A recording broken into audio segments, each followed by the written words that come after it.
साथियों, एक कांग्रेस पार्टी को जन्म से ही ये हमारे संविधान के प्रति नफरत है।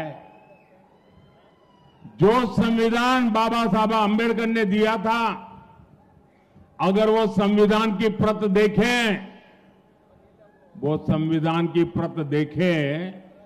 तो उसके ऊपर एक एक पत्ते पर रामायण महाभारत का चित्रांकन है।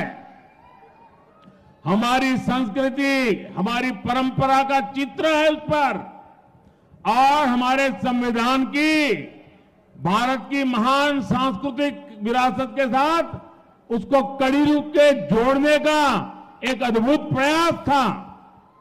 लेकिन कांग्रेस पार्टी ने सबसे पहला काम किया, जब संविधान की वो पहली प्रत कपबोर्ड में रख दी और फिर जो संविधान देश के सामने रखा, भारत की महान संस्कृति और परंपरा की जो लिंक थी, जहां से संविधान आगे बढ़ना था, उस लिंक को तोड़ दिया।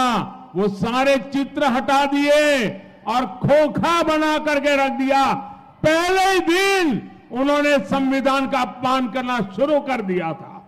మిత్రులారా, కాంగ్రెస్ మొదటి నుంచి కూడా జన్మత మన రాజ్యాంగం పట్ల గాని, డాక్టర్ బాబాసాహెబ్ అంబేద్కర్ పట్ల గాని ఏమాత్రం కూడా గౌరవం లేకుండా రాజ్యాంగంలో ప్రతిసారి కూడా ఏ రకంగా అవమానపరిచే విధంగా వ్యవహరించారో మనం చూస్తూ వస్తా ఉన్నాము.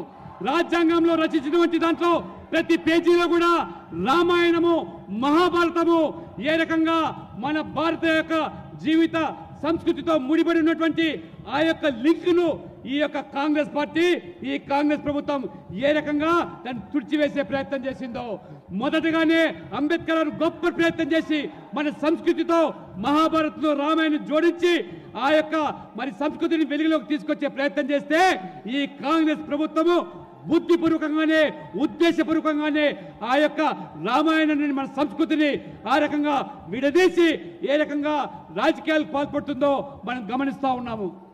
ये शाहजादे के दादी के पिताजी, देश के पहले प्रधानमंत्री, उन्होंने ये पाप किया था। उसके बाद उनकी दादी की बारी आई। उनकी दादी ने संविधान को चूर चूर कर दिया, देश में आपातकाल लगाया, देश के लोकतंत्र को ताले में बंद कर दिया, देश के लाखों लोगों को जेलों में बंद कर दिया, अखबारों को ताले लगा दिए।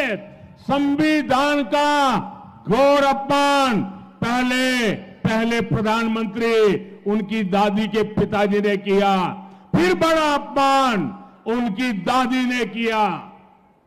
మిత్రులారా, ఈ యువరాజు ఏదైతున్నాడో ఆ యువరాజు ముత్తాత మొదటి ప్రధాని ఈ రాజ్యాంగాన్ని ఏ రకంగా అవహేళన చేశారో, అవమానపరిచారో పూర్తి బాధ్యులు వారే.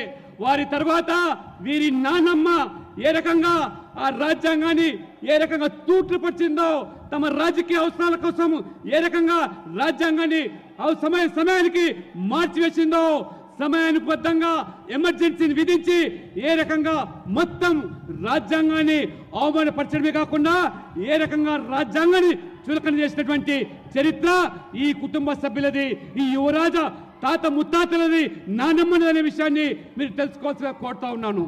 तीसरा पाप, इनके पिताजी जब प्रधानमंत्री थे शाहजादे के, उन्होंने एक ऐसा कानून लाने की कोशिश की। ये संविधान की बातें करने वाले जरा अपने जरोखे में देख ले। उन्होंने ऐसी बातें की, देश के मीडिया को, देश के अखबारों को डराने के लिए एक ऐसा भयंकर कानून लाए। देश का सारा मीडिया मैदान में आ गया, देश का विपक्ष मैदान में आ गया, संविधान के रक्षक भारतीय जनता पार्टी के लोग मैदान में आ गए और उनके पिताजी को झुकना पड़ा। और वो जो संविधान पे खिलवाड़ की कोशिश करती थी, वो उनको रोकना पड़ा। ये संविधान को उनके परिवार के 3 लोगों ने तबाह कर दिया है। మిత్రులారా, వీళ్ళు చేసిన పాపాలు సామాన్య పాపాలు కాదు.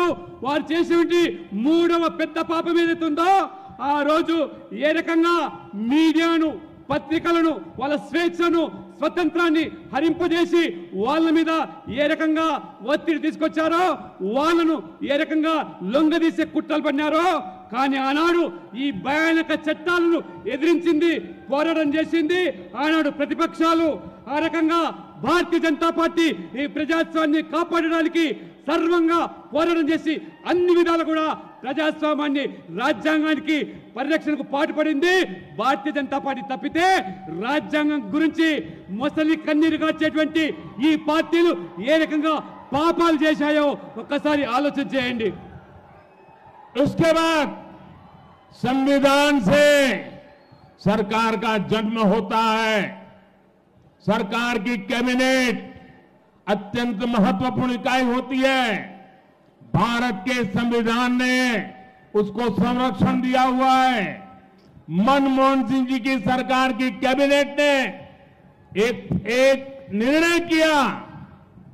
उस निर्णय को ये शाहजादे ने पत्रकार वार्ता करके भारत के संविधान से बनी हुई कैबिनेट के निर्णय को खुले आम चीरे चीरे कर दिया था।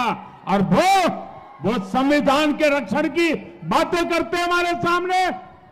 మిత్రులారా, ఏ రాజ్యాంగం ద్వారా ప్రజాస్వామికంగా ఎన్నికల ప్రక్రియ ద్వారా ఏర్పడే ప్రభుత్వం ఏదైతే ఉంటుందో, ఆ ప్రభుత్వం యొక్క అధినేత ప్రధానమంత్రి మన్మోహన్ సింగ్ గారు ఒక నిర్ణయాన్ని తీసుకొని చట్ట రూపంలో ఒక బిల్లు తీసుకొస్తే, ఈ యువరాజు ఏ రకంగా ప్రధానమంత్రిని, రాజ్యాంగాన్ని, ప్రభుత్వాన్ని అవమానపరిచే విధంగా, ఏలన చేసే విధంగా పత్రికా విలేకరుల ముందునే, పత్రికా సమావేశంలోనే ఆ బిల్లును ముక్కలు ముక్కలు చేసి చించివేసి కేవలము ఈ ప్రజాస్వామ్యాన్ని, ప్రధానమంత్రిని, ప్రభుత్వాన్ని కాదు మొత్తం రాజ్యాంగాన్ని అవమానపరిచినటువంటి ఈ ప్రభుత్వుడు, ఈ యువరాజు రాహుల్ గాంధీ అనే విషయాన్ని మనం గమనించాలి.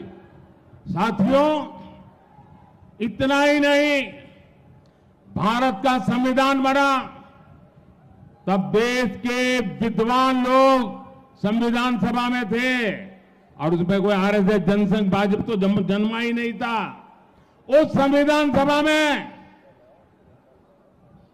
चर्चा हुई, महीनों तक चर्चा चली। डॉक्टर बाबा साहब आंबेडकर ने अपने विचार रखा और संविधान सभा ने निर्णय किया कि धर्म के आधार पर इस देश में कोई आरक्षण नहीं होगा। आरक्षण दलितों, आदिवासी, ओबीसी के लिए ही होगा, औरों के लिए नहीं होगा। लेकिन आज ये शाहजादे और उनकी चौकड़ी बाबा साहब आंबेडकर की पीठ में छुरा भोंक रही है, भारत के संविधान को रफा दफा कर रही है और वो बेईमानी करके पिछले दरवाजे से धर्म के आधार पर अपनी वोट बैंक को मजबूत करने के लिए दलितों का हक छीनने जाए, आदिवासियों का हक छीन रहे, ओबीसी का हक छीन रहे और अपनी वोट बैंक को धर्म के आधार पर आरक्षण देने का खेल खेल रहे हैं।